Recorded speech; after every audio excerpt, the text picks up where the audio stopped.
What would you like to be if you could be anything? I would like to be a birdie and a whale. If you were a bird, what would you do? Eat worms. Ew. Welcome to Book Me Podcast, sponsored by Nimbus Publishing. I'm Lindsay Gloade-Raining Bird. Join me as we journey through contemporary Canadian literature, reading as much as we can and chatting with authors, illustrators, and other bookish folk, celebrating our dynamic, diverse, and vibrant national literary scene as we go. So grab a snack, get cozy, break that binding, dog-ear those pages. Let's dig into it.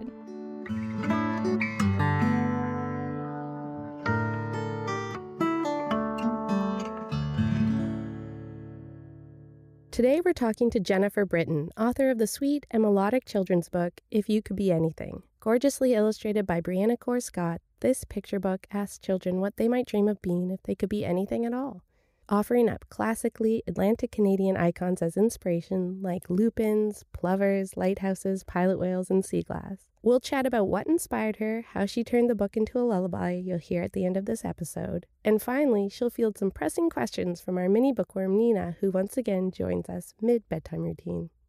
Welcome, Jennifer. Thank you. So you had a hard day. I had a day. I'm teaching elementary school for the first time in a really long time. I've been a high school teacher for about 18 years. Okay. So I'm enjoying it. It's a different kind of stamina. Yeah. So working with kids all these years, how do you think that might have informed what kind of children's book you wanted to make? I've been a big proponent of children's literature throughout. I mean, I had a huge library of it even before I had my own kids. But I've always been a really big supporter and encouraged teachers that I've worked with to include children's literature even in their high school classrooms. So that's something that I've always done. I don't like to think of children's books as being sort of a less than. It's a text that inspires critical thinking, regardless of if it's Shakespeare or if it's Mabel Merble, right? So I think my writing, I've always been a writer. Lyrical rhyming text is something that I enjoy. But I think my love of the East Coast, my husband and I went to University of New Brunswick, but I'm from Ottawa and lived there for a really long time. Just moved here last year. But before that, we spent a lot of our summers in Cape Breton.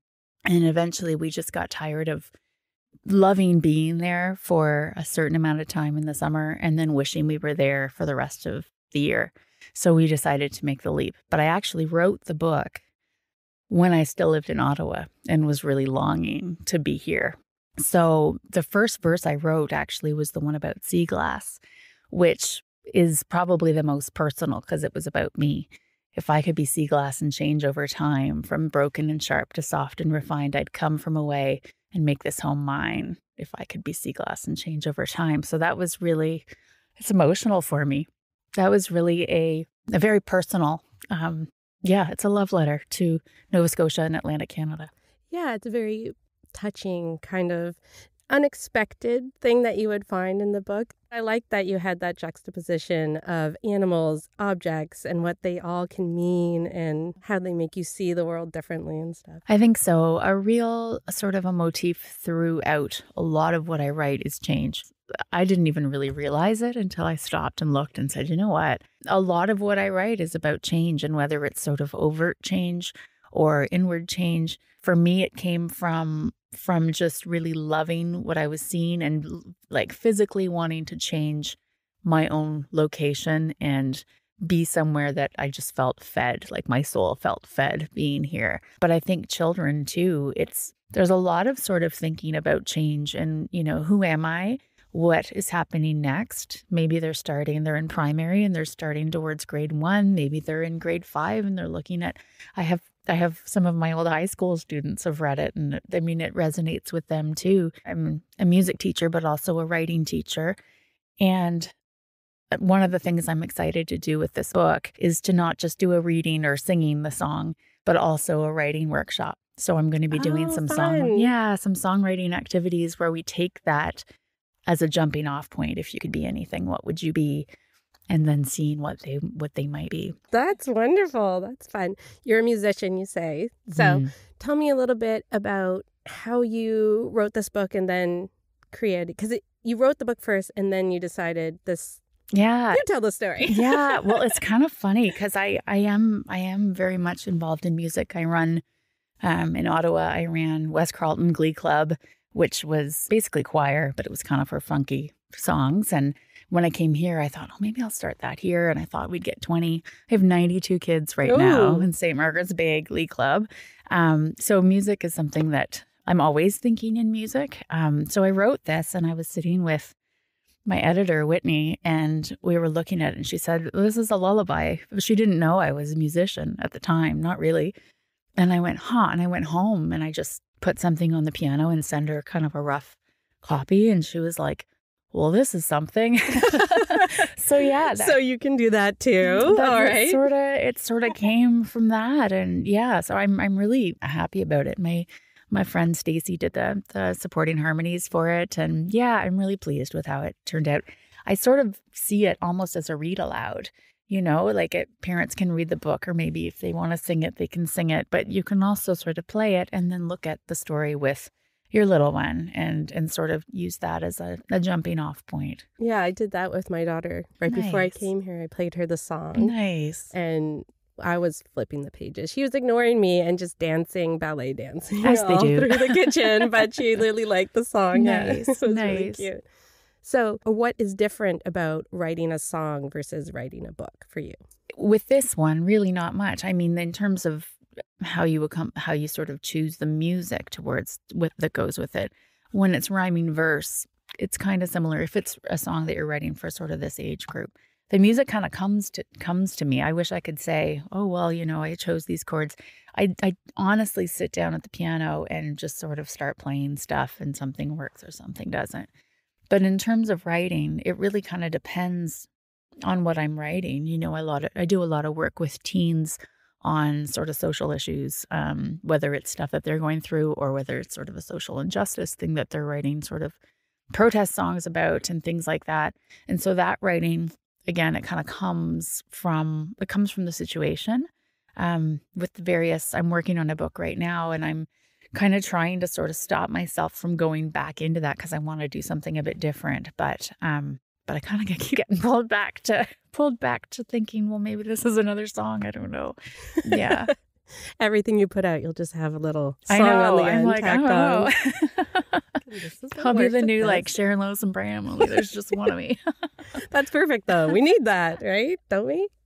So you've been writing, but is this your first book? This is my first published book. Yeah. Oh, exciting. Yeah, it is really exciting. I've done a lot of writing. Like I said, when I was working with my high school students, a lot of my time is spent sort of sourcing books that I think would support text. So I think every grade 10 in the country has done Lord of the Flies since time began. I remember well. Yeah. Well, I know. And there's still a lot of reasons to teach that text, I think, only we do it in a different way now. And we look at sort of kind of the issues with it as well. But when I did that book, I sort of looked and found, what children's books would support that. And sometimes I'm lucky, for instance, with Lord of the Flies, Pull Marie to Sendax, Where the Wild Things Are. There's a lot in there that's actually pulled right from Lord of the Flies. Sendak was pretty clear on that. But for me, a lot of the things that we're doing, I had a hard time finding books that would be. So sometimes I would write them. Sometimes I'd write it with the kids.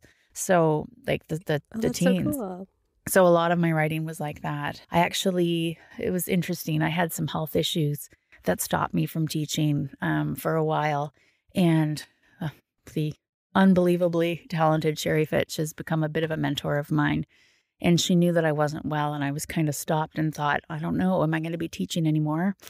If I'm not teaching, then who am I? Again, you could be anything. What would you be? I don't know. Not a teacher anymore. Not a teacher, I guess, but I'm a mom. I don't know. I got to do something else. And Sherry knew that I had been writing a lot. She'd seen a lot of my stuff and she sort of said, knock, knock. I think this is telling you something. It's time to do this. And she was right. And I'm so glad that I listened to her and took that chance and everything that's come. I'm really grateful for it for a lot of reasons. And were there any specific books that inspired you for this one? Any other children's books? For this one, well, the artwork, this is bananas because I can't believe that this came together. My I've always been such a fan of Miss Rumphius. Okay, yeah. And the Lupin Lady. My daughter, who's 9 now, Georgia, in her bedroom when I was expecting her, my sister painted me one of the scenes, the Lupin Lady scenes. And I love it. I love that book. I've always loved that book. And again, it's the East Coast sort of has always called me, East right? Coast, yeah. It really is. And that's kind of what I was envisioning when I thought, how I saw this story. But of course, I didn't know. I wrote it. I didn't know who was going to be illustrating it or if even anybody would want to read it. And so when we started looking around and I was asked, what style do you see doing this? And I said, well, honestly, like Briana Corr Scott is just her work. She's amazing. Well, yeah. And it's breathtaking. Like even before I knew her, I bought her books, like since she's been writing them. They're in my collection when we lived in Ottawa because that aesthetic is just like speaks to me. Mm-hmm. I'm just in awe of her in so many ways, but yeah, they're very ethereal. Yeah, all of the illustrations, but it has that vibe. Magical. So I think, if I was going to say a book that kind of spoke to me, even if it was just sort of in the back of my mind, it definitely would have been Miss Rumphius. And the lupins. Yeah. I'm from the U.S. originally. Oh, I wow. moved here when I was 6. But we always would go down and visit my dad in the summer times. And we would come back. And every single time we'd come back, it would be foggy and overcast and rainy. But me and my brother, as soon as we were on Nova Scotian soil, we'd like pull over the car. There'd be lupins in the ditches. We were like, Nova Scotia, we're home. And my mom would be like, you people are crazy. No, it is. And like when we lived in Ottawa and we would come in the summertime, in the spring, that's it. Like that's it felt. And also when we lived in Fredericton, I taught there for a little while as well. Shout out to Oromocto High School. Anyways. If you're listening. I know. We used to bring seeds home and try to plant them, and they never ever took. Work. And not in Ottawa, it sure didn't. No. And I'm sure some gardener will be like, actually, I grow lupins all the time. That was not my experience. Even the transplants I try to grow here, they just don't take. No. It's like they just go where they want to go. They do. And that's kind of why I love them too. Yeah. So I read If You Could Be Anything to my daughter last night at bedtime, and we both really enjoyed it. She had a few questions for you. Oh my gosh, I'm excited.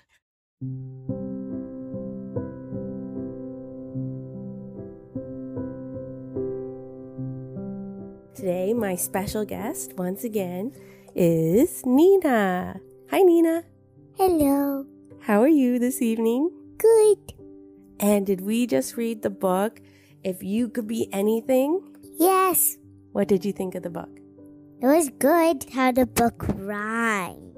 I like that the birds were walking on the shore by the beach because they got a little bath.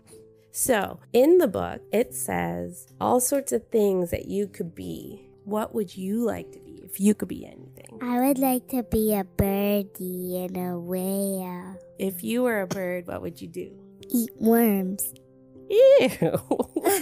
Why would you want to eat worms? Because birds like worms. Why would you like to be a whale? Because I get to swim all day. Where would you go? I would go to my house and Alice is there too, and I can see her and I can play with her.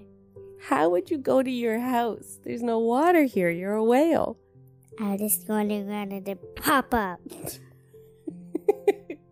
I don't think that's how it works. Maybe if you were a whale, you could go somewhere else. Ooh, I could go to the coral reef. Yeah, you could go to the coral reef. What would you do there? I would eat some crackers. Eat some crackers under the sea?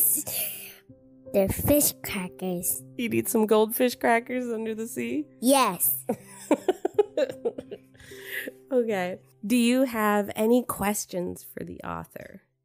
Can you write more books? And what would you like to be if you could be anything? I think I would be all of the things, all of the things that I was talking about. But yeah, I think happy. I think it doesn't matter what it is, that you do or where you go or the things that you choose to be around you. It's just if you're happy. And then if you find that, then you can kind of be anything else, And I absolutely will write more books. I've got one right now that's kind of percolating, and I'm hoping to be able to birth that into the world sometime, hopefully in the next few years. Yeah. Without too much pain.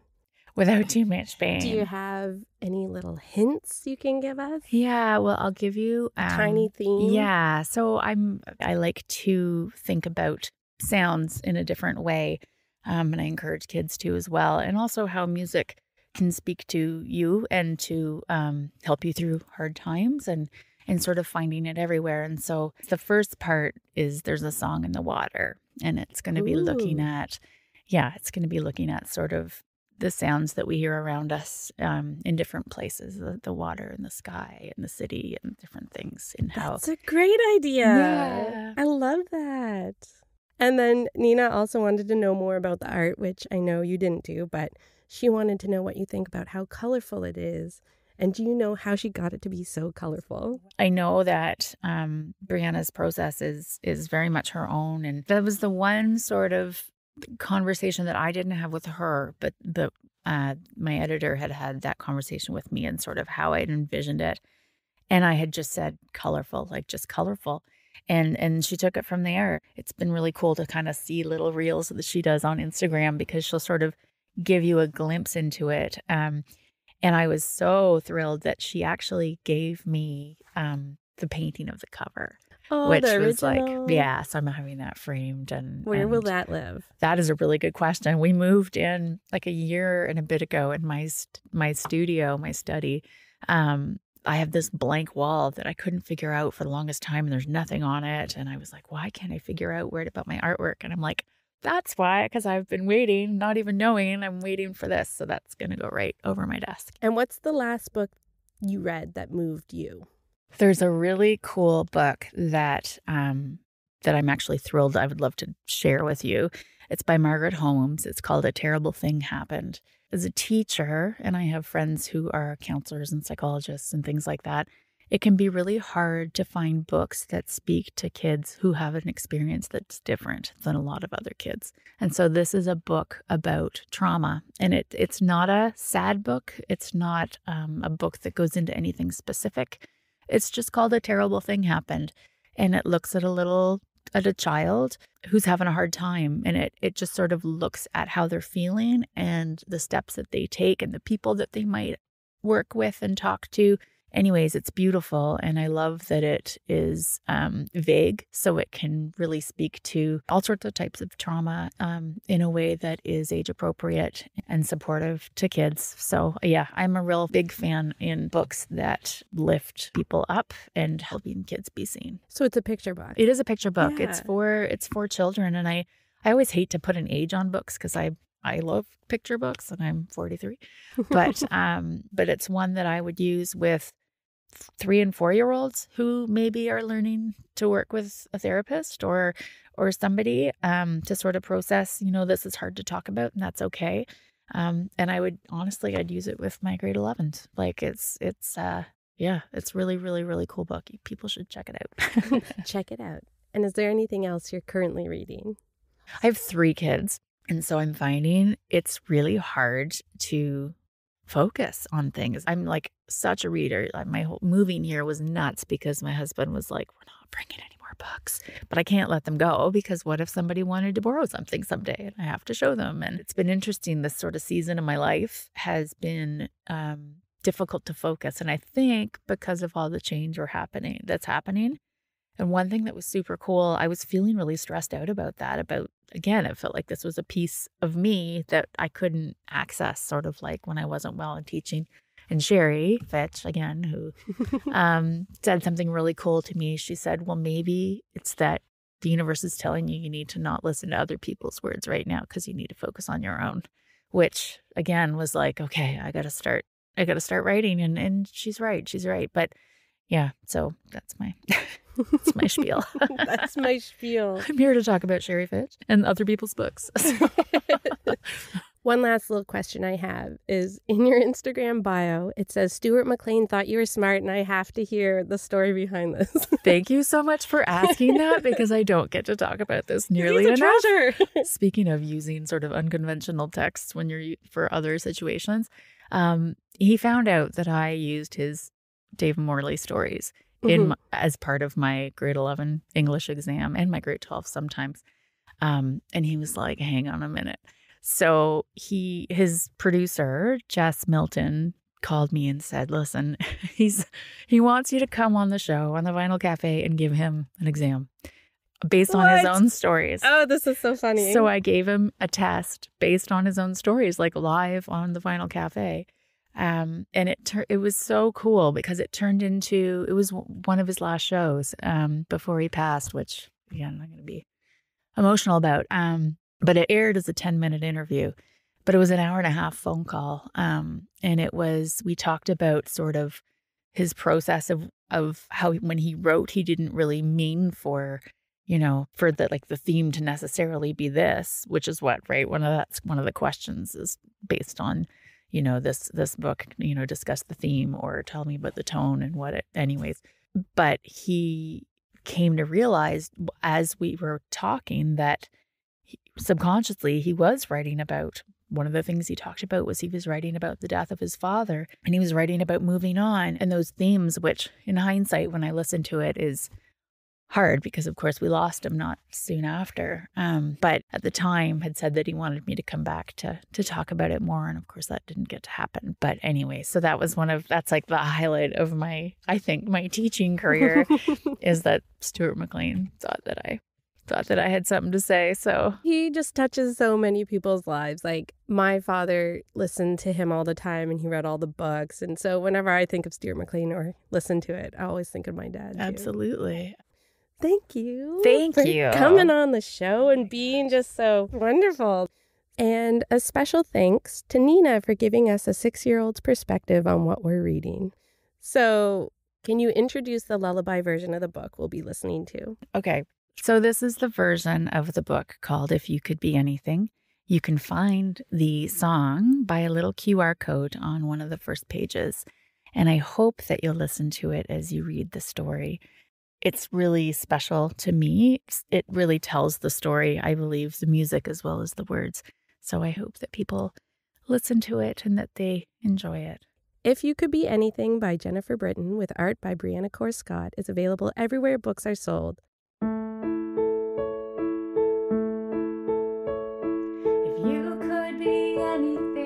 What would you be?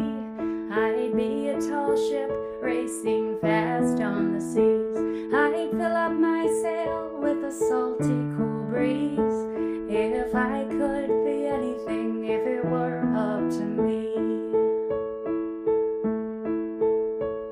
I might be a plover piping in the sand. I'd be quick on my feet between water and land. I'd play tag with the tide, never still would I stand. If I were a plover piping in the sand.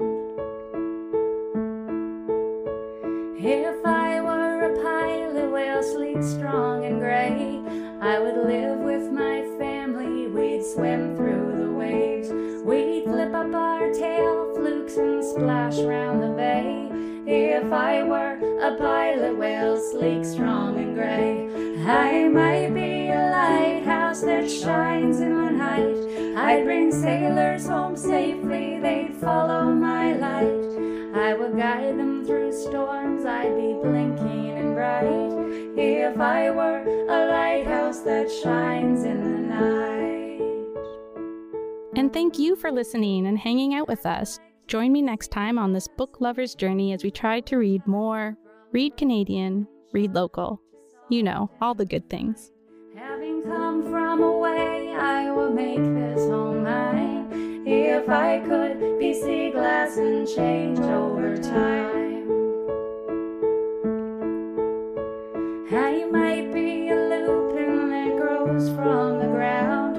I would sway in the breeze without making a sound, and my purple pink flowers would dance all around. If I were a lupin could see myself towering tall as an oak. I would live in the highlands with leaves as my cloak. All the sounds of the forest I'd hear as she spoke. If I could be towering tall as an oak, I might follow the moon as the transient tide. I would show the sea's treasures and then quickly hide. I would breathe in and out, taking waves for a ride. If I followed the moon as the transient tide. So if you could be anything, what would you be? Would you soar like an eagle high over the trees, or sing through each season like a chickadee? There are so many things we could be.